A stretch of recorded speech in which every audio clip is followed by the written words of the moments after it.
ધોરણ 6 પ્રકરણ 8 ભારતવર્ષની ભવ્યતા પાષાણ કાળથી લઈને લગભગ 8મી સદી સુધીના પ્રાચીન ભારતના ઇતિહાસનું આપણે અધ્યયન કર્યું. વિભિન્ન કાળની સંસ્કૃતિ, તેના શાસકો વિશે આપણે માહિતી મેળવી. ભારત એક ઉપખંડ જેટલું મોટું રાષ્ટ્ર છે. પ્રાચીન કાળથી અનેક જાતિ, પ્રજાતિઓ, સમૂહો આ દેશની સમૃદ્ધિથી આકર્ષાઈ આ દેશમાં આવતા રહ્યા છે, જેના કારણે ભારતીય સંસ્કૃતિમાં વિવિધતાનો સંગમ રચાયો છે. જવાહરલાલ નહેરુ, જેને વિવિધતામાં એકતા કહે છે, તેવા આ મહાન દેશની કલા અને સ્થાપત્ય તથા સમાજ જીવનની આપણે માહિતી મેળવીશું, જેનાથી પ્રાચીન ભારતની પ્રજાના ગૌરવશાળી વારસાની આપણને માહિતી મળી શકે. પ્રાચીન ભારત. ખેતી આપણા દૈનિક જીવનની મોટા ભાગની ખોરાક માટેની તેમજ વપરાશની વસ્તુઓ આપણને ખેત પેદાશોમાંથી મળે છે. ખેતીની શરૂઆત પ્રાચીન ભારતમાં થઈ હતી. તે સમયમાં પણ ખેતી માટે વિવિધ ઓજારો અને સિંચાઈની વ્યવસ્થા હતી. પ્રાચીન સમયમાં ઘઉં, જવ, ડાંગર, જુવાર, બાજરી, તલ, વટાણા વગેરેની ખેતી થતી હતી. ઓજારો. હડપ્પા સંસ્કૃતિમાં ખેત ઓજારોમાં હળના અવશેષ મળ્યા નથી, પરંતુ હળ આકારનું રમકડું મળ્યું છે. તેથી જાણી શકાય છે કે તેઓ ખેતીમાં હળનો ઉપયોગ કરતા હતા.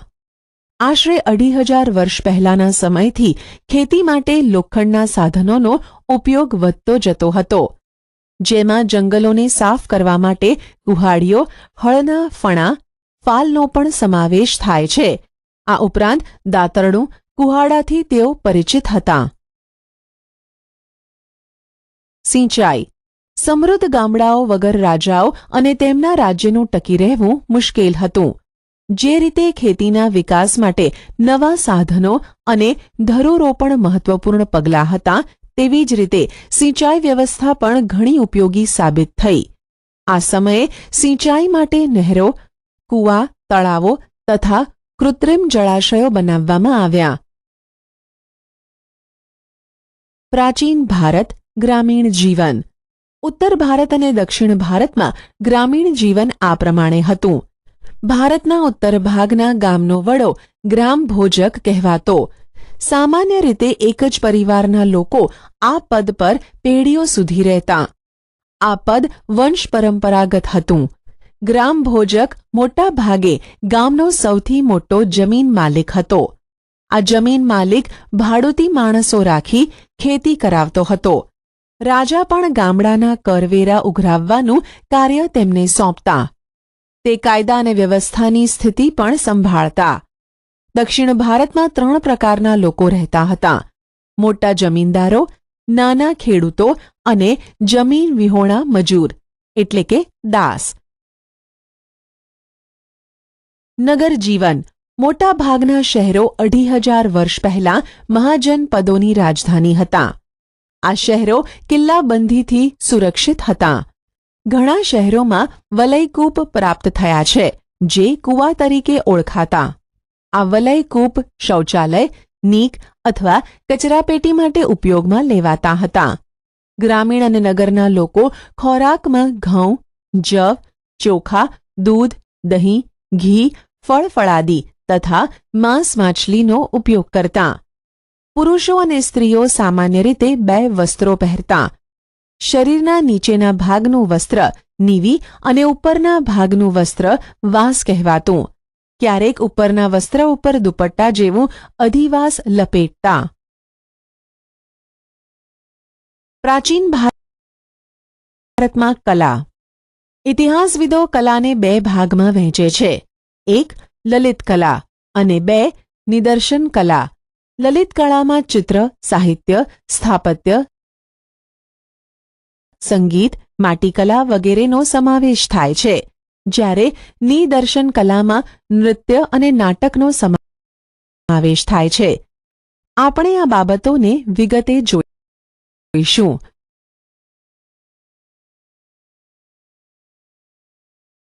ભારતમાં સાહિત્યનો વારસો.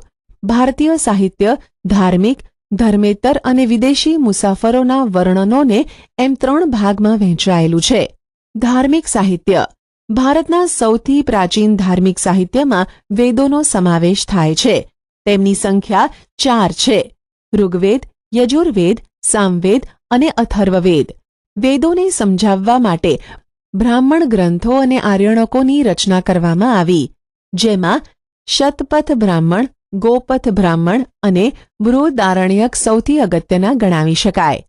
આ સિવાય રામાયણ અને મહાભારત એ બંને મહાકાવ્યો પ્રાચીન ભારતીય સમાજ, સંસ્કૃતિ અને ધર્મનો ત્રિવેણી સંગમ છે.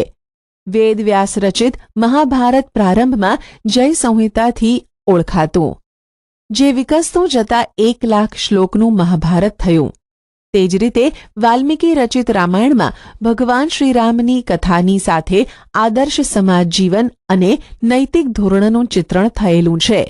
108 જેટલા ઉપનિષદો ભારતીય ચિંતનના મહામૂલો ગ્રંથો છે. કઠ, કેન, પ્રશ્ન, મુંડક, માંડુક્ય, ઈશાવાસ્યમ અને છાંદોગ્ય ઉપનિષદો ભારતના તત્વજ્ઞાનના મહાન ગ્રંથો છે. પુરાણોની સંખ્યા 18 જેટલી છે, જેમાં વિષ્ણુ પુરાણ, ગરુડ પુરાણ, વાયુ પુરાણ અને મત્સ્ય પુરાણ તેમજ ભાગવત વિશિષ્ટ ગ્રંથો તરીકે ખ્યાત થયા છે. બૌદ્ધ અને જૈન ધર્મના મહાન ગ્રંથોમાંથી આપણને સમાજ જીવન અને ધર્મની માહિતી મળે છે. બૌદ્ધ ધર્મના મૂળ ગ્રંથોને ત્રિપિટક કહેવાય છે. તેમાં સૂત, સૂત્ર પિટક, વિનય પિટક અને અભિધમ પિટકનો સમાવેશ થાય છે. આ સિવાય જાતક કથાઓ, દિઘનિકાય, અંગુત્તર નિકાય અને મજીજ્મ નિકાય અગત્યના ગ્રંથો છે. નાગસેનનું મિલિંદ પાન્હો પ્રશ્નો અને આર્ય મંજીષી શ્રીમૂળ કલ્પ અગત્યના બૌદ્ધ ગ્રંથો છે. તિબત ભાષામાં બૌદ્ધ ગ્રંથની કઝાર અને તંઝર 2 સંહિતા પ્રસિદ્ધ છે. જાતક કથાઓ, દિઘનિકાય, મજ્જિમ નિકાય પણ બૌદ્ધ ગ્રંથો છે. આ ઉપરાંત બૃહદ કથા, હરિવંશ પુરાણ, વાસુદેવ હીડી, સિદ્ધ હેમ શબ્દાનુશાસન, દ્વયાશ્રય અને કીર્તિ કૌમુદી મુખ્ય છે. જૈન ગ્રંથોને આગમ ગ્રંથો કહેવામાં આવે છે. આવા આગમ ગ્રંથોની સંખ્યા 12 છે. જૈન ધર્મનું પ્રાચીન સાહિત્ય 14 પર્વ અને 12 અંગમાં વહેંચાયેલું છે. મુખ્ય ગ્રંથોમાં આગમો, આચારંગ અને વૈતાલિક દશાવૈતાલિક સૂત્ર અગત્યના છે. ધર્મેતર સાહિત્ય. જેમની વિષયવસ્તુ ધર્મની બહાર છે તેવી સાહિત્યિક ગ્રંથો ધર્મેતર સાહિત્ય તરીકે ઓળખાય છે.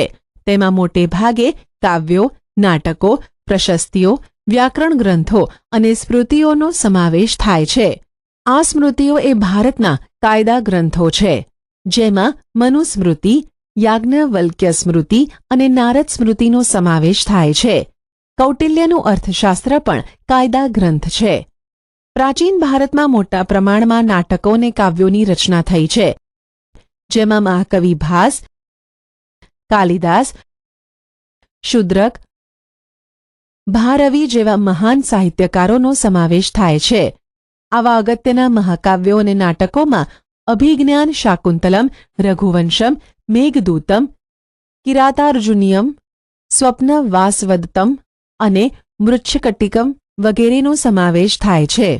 દક્ષિણ ભારતમાં એક વિશિષ્ટ સાહિત્ય, જેને સંગમ સાહિત્ય કહેવામાં આવે છે, તેની રચના ઈસવીસનની પ્રથમ 3 સદીઓમાં થઈ હતી. મદુરાઈમાં 3 સંગમ સભામાં 1600 જેટલા લોકકવિઓએ વીર કાવ્યોની રચના કરી. આ સાહિત્યમાં શિલપ્પદિકારમ, મણિમેખલાઈ ખૂબ જ અગત્યના છે. સંસ્કૃત ભાષામાં સર્વશ્રેષ્ઠ વ્યાકરણ ગ્રંથ પાણિનીનું અષ્ટાધ્યાયી છે, જે ઈસવીસન પૂર્વે 5મી સદીમાં રચાયું હતું. અશોકના શિલાલેખો પણ પ્રાચીન ભારતના ઇતિહાસ, મૌર્ય સામ્રાજ્યના વહીવટી તંત્રો તથા બૌદ્ધ ધર્મના નૈતિક નિયમો વિશે માહિતી આપે છે. ગુપ્તકાળમાં પ્રશસ્તિ, કાવ્યો અને ગ્રંથોનો ઘણો વિકાસ થયો. સમુદ્રગુપ્તની પ્રયાગ પ્રશસ્તિના લેખક હરિશેણ હતા, તો ઉદયગીરીની ચંદ્રગુપ્ત દ્વિતીયની પ્રશસ્તિના લેખક વીરસેન સાબા હતા. બાણે હર્ષચરિતમમાં હર્ષની પ્રશસ્તિ કરી છે. વિદેશી મુસાફરોના વર્ણનો. ભારતમાં સદીઓથી અનેક વિદેશી પ્રવાસીઓ આવતા રહ્યા છે, જેમણે પોતાના ભારત પ્રવાસના વર્ણનો લખ્યા છે. તેમની આ પ્રવાસ નોંધોમાંથી ભારતીય સંસ્કૃતિ અને પ્રજાજીવનની માહિતી મળે છે. આવા મુસાફરોમાં ચંદ્રગુપ્ત મૌર્યના દરબારમાં રહેલા ગ્રીક એલચી મેગસ્થનીસ ખૂબ જ અગત્યના છે. તેમણે ઇન્ડિકા નામનો એક ઉત્કૃષ્ટ ગ્રંથ લખ્યો છે, જેમાં મૌર્ય યુગ વિશે આપણને માહિતી પ્રાપ્ત થાય છે. એ જ પ્રમાણે ગ્રીક નાવિક ટોલેમીએ ભૂગોળ વિશે લખેલા ગ્રંથમાં ભારતના બંદરો વિશેની માહિતી મળે છે. ચંદ્રગુપ્ત દ્વિતીયના સમયમાં આવેલ ચીનના મુસાફર ફાહિયાને અને સમ્રાટ હર્ષવર્ધનના સમયમાં આવેલ ચીની મુસાફર યુઅન શ્વાંગે તત્કાલીન ભારતીય સમાજ જીવન, શાસકો અને સંસ્કૃતિનું અદ્ભુત ચિત્રણ કરેલું છે. વેપારીઓ, નવા માર્ગો. પ્રાચીન સમયમાં ભારત વિવિધ ચીજવસ્તુઓ તેમજ વિદેશો સાથે વેપાર વાણિજ્યમાં મોખરે હતું. વેપારના કારણે ભારતની આર્થિક સમૃદ્ધિ શિખરે હતી. દેશ વિદેશ સાથેનો વેપાર જમીન માર્ગે અને સમુદ્ર માર્ગે થતો હતો. લોથલ હડપ્ય સંસ્કૃતિનું મોટું બંદર હતું. લોથલમાં બંદરની ગોદી, ડોકયાર્ડ, વહાણના ધક્કા અને વખારના અવશેષો મળ્યા છે, જે દરિયાઈ વાહન વ્યવહારની માહિતી આપે છે. લોથલના લોકો માટીકામના વિવિધ ઘાટના વાસણો અને વિવિધ પ્રકારના દાગીના બનાવતા. સેલખડી, છીપ અને હાથી દાંતમાંથી બનાવેલ મણકાઓનો વેપાર થતો. ભારતના મરી મસાલા અને કિંમતી પથ્થરોની વિશેષ માંગ રહેતી. ભારતથી સ્થળ માર્ગે મધ્ય એશિયા થઈને યુરોપ સુધી સુતરાઉ કાપડ, રેશમી કાપડ અને મસાલાની નિકાસ થતી.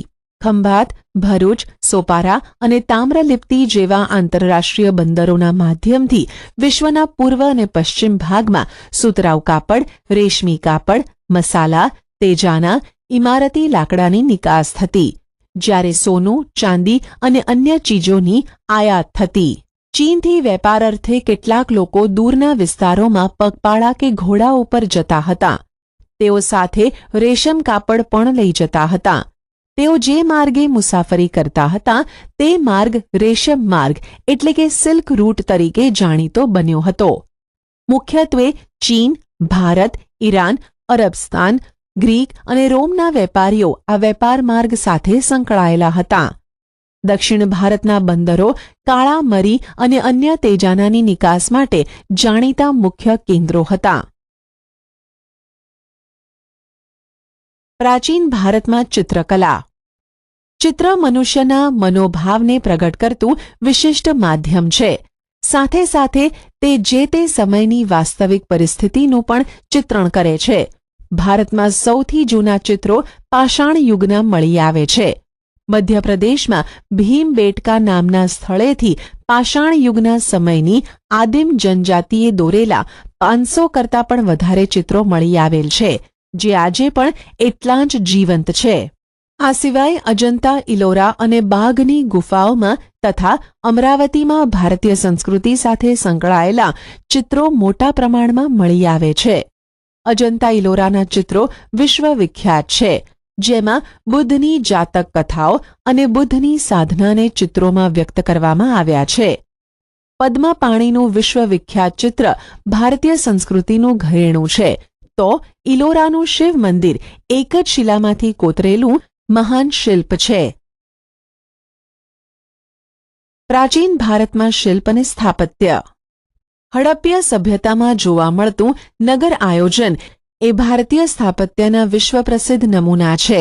એક સમાન નગર રચના, સ્નાનાગાર, અનાજના કોઠાર, ઔદ્યોગિક એકમો અને વરસાદી પાણીના પ્રબંધ સાથે સંકળાયેલા અનેક સ્થાપત્યો હડપ્ય સભ્યતા સાથે સંકળાયેલા છે, જે પ્રાચીન ભારતનો ઇજનેરી કળાનો ઉત્તમ નમૂનો ગણાય છે. આ સ્થાપત્યોમાં ગુફા સ્થાપત્ય, મંદિર સ્થાપત્ય અને મહેલોના સ્થાપત્યોનો સમાવેશ થાય છે. ગુફા સ્થાપત્યોમાં બારાબારની પહાડીઓ, નાસિકના ગુફા શિલ્પો, અજંતા ઇલોરા અને અમરાવતીના ગુફા શિલ્પોનો સમાવેશ થાય છે. શિલ્પકલામાં મૂર્તિકલાનો ભારતમાં પૂર્ણપણે વિકાસ થયો હતો. મૂર્તિકલામાં 2 કળા શૈલીઓ પ્રાચીન ભારતમાં પ્રચલિત હતી. એક ગાંધાર કલા, જે ગ્રીક અને ભારતીય કલાશૈલીનો સંગમ હતી. ઉત્તર પશ્ચિમ ભારતમાં અફઘાનિસ્તાનમાં આવેલા તક્ષશિલા અને ગાંધારમાં આ કલાશૈલીના અનેક નમૂના મળ્યા છે. તેમાં બુદ્ધની મૂર્તિઓ મોટા પ્રમાણમાં બની હતી. બુદ્ધની વિશાળ પ્રતિમાઓ આ કલાશૈલીમાં બામિયાન અને ચારસડ્ડામાં જોવા મળે છે. 2. અન્ય કલાશૈલી સંપૂર્ણ ભારતીય છે, જે મથુરા કલા તરીકે ઓળખાય છે. તેમાં પણ સૌપ્રથમ બુદ્ધની મૂર્તિઓ બની. ત્યારબાદ મથુરા કલાશૈલીમાં હિન્દુ દેવી દેવતાઓની મૂર્તિઓ બનવા લાગી. અમરાવતી, અજંતા, નાસિક, સારનાથમાં પણ મૂર્તિકલાના નમૂના પ્રાપ્ત થયા છે. સ્તૂપો અને વિહારો. બૌદ્ધ ધર્મના સ્થાપત્યમાં સ્તૂપ, ચૈત્ય અને વિહારોનો સમાવેશ થાય છે.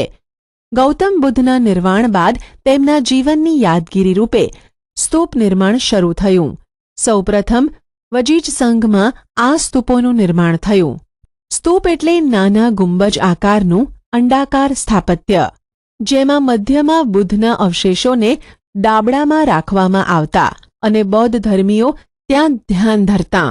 પછીથી સ્તૂપો ભારતમાં મોટા પ્રમાણમાં બનવા લાગ્યા, જેમાં અશોકનો સાંચીનો સ્તૂપ, લુંબિનીનો સ્તૂપ, સારનાથનો સ્તૂપ ખૂબ જ અગત્યના છે.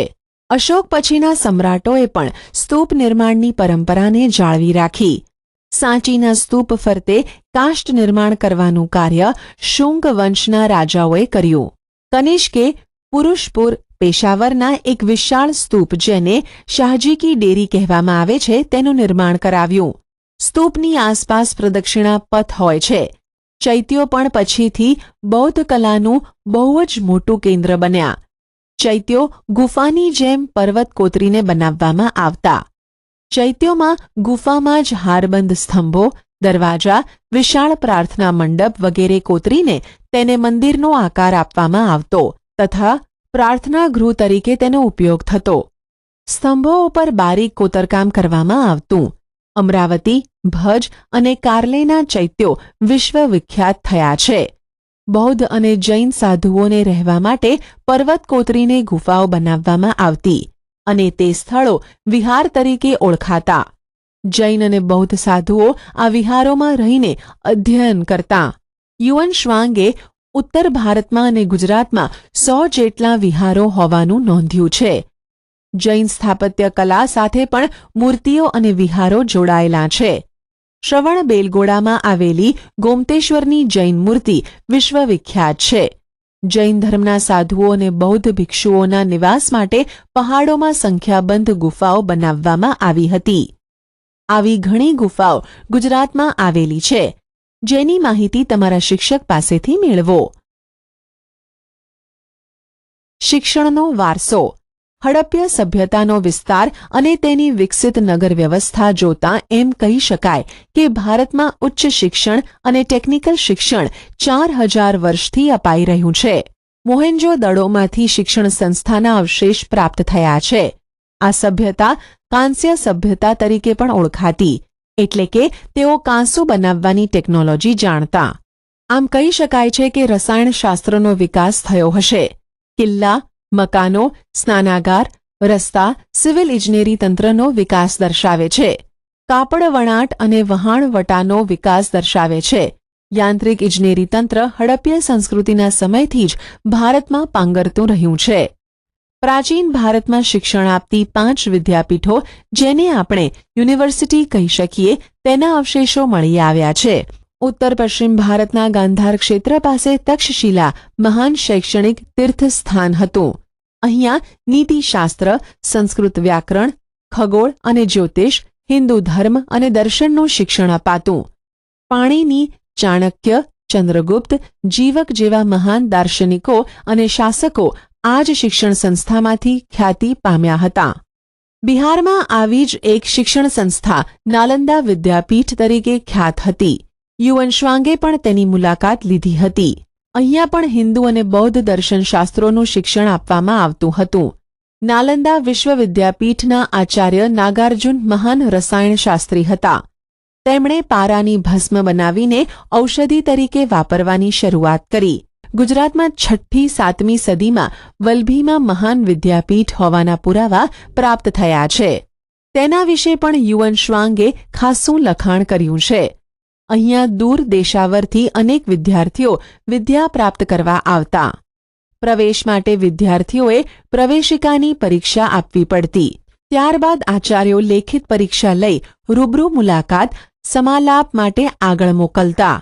આવી આધુનિક કક્ષાની શિક્ષણ પદ્ધતિ તે સમયે ભારતમાં પ્રવર્તમાન હતી. અહીંયા હિન્દુ, બૌદ્ધ અને જૈન એમ ત્રણેય ધર્મ, ચિંતન, જ્યોતિષ, ખગોળનું જ્ઞાન આપવામાં આવતું. બંગાળમાં વિક્રમશિલા અને ઓદંતપુરી નામની 2 વિદ્યાપીઠો એટલે કે યુનિવર્સિટી અસ્તિત્વમાં હતી, જ્યાં બૌદ્ધ ધર્મ સાથે સંકળાયેલા 3 માળના વિશાળ પુસ્તકાલયો બનાવવામાં આવ્યા હતા. સિક્કા. ભારતનો ઇતિહાસ જાણવાનું એક અગત્યનું સાધન અને સમૃદ્ધિનું પ્રતીક સિક્કા છે. ભારતમાં સૌથી જૂના સિક્કા ઈસવીસન પૂર્વે 5મી સદીના પંચમાર્ક કોઈન તરીકે ઓળખાય છે. ત્યારબાદ ઇન્ડો-ગ્રીક રાજાઓએ વિશિષ્ટ પ્રકારના સુવર્ણ સિક્કા શરૂ કર્યા, જેની ઉપર રાજાનું ચિહ્ન, તેની આકૃતિ એટલે કે ફોટો અને તેનો સમય ઉલ્લેખિત થયો હતો. તેનાથી આપણને તે સમયનો ઇતિહાસ જાણવા મળે છે. સૌથી શ્રેષ્ઠ સિક્કા ગુપ્ત કાળના જોવા મળે છે. સમુદ્રગુપ્તના વીણાવાદન કરતા અને વ્યાઘ્ર પરાક્રમ ચંદ્રગુપ્ત પ્રથમના રાજા રાણીના અને ગરુડના, ચંદ્રગુપ્ત દ્વિતીયના, વિક્રમાદિત્ય અને સિંહ વિક્રમના તથા ગરુડધ્વજના સિક્કા મોટા પ્રમાણમાં મળી આવેલા છે. આ સિક્કા મોટે ભાગે સુવર્ણના છે, જેનાથી તે સમયની ભારતની અપાર સમૃદ્ધિની માહિતી મળે છે. ભારતનો સર્વાંગી વિકાસ સદીઓથી થતો રહ્યો છે. જ્ઞાનની લગભગ તમામ શાખાઓ આપણા દેશમાં ફૂલી ફાલી અને વિકસી છે. ભારતનો મહાન સાંસ્કૃતિક વારસો સમગ્ર વિશ્વમાં અદ્વિતીય છે. આપેલા વિકલ્પોમાં